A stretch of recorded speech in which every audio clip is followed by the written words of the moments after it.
and following intense consultations, we have decided that the holder of this office has to be a woman.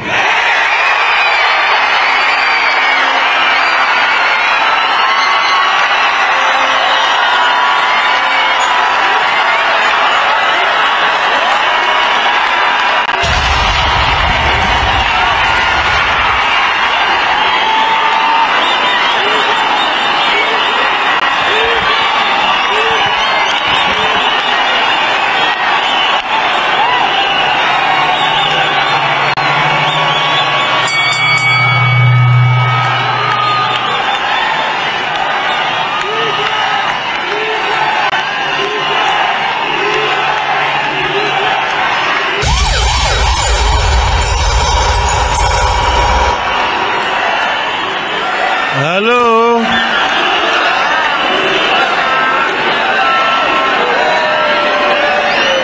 Hello? I will continue.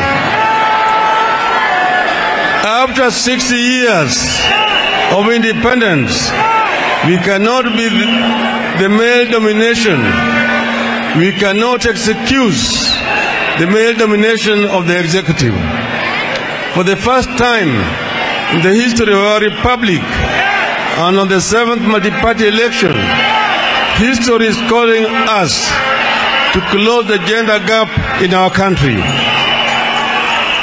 History is calling on us to reciprocate the struggles and fidelity of our women.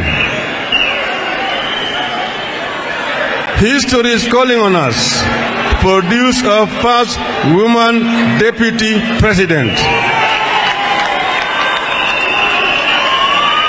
Hello? Tafadhali, kimya. Tafadhali vijana. Vijana hoi.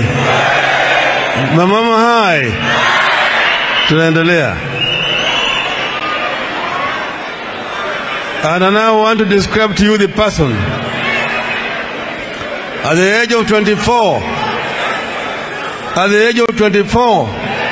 this woman was appointed a magistrate to adjudicate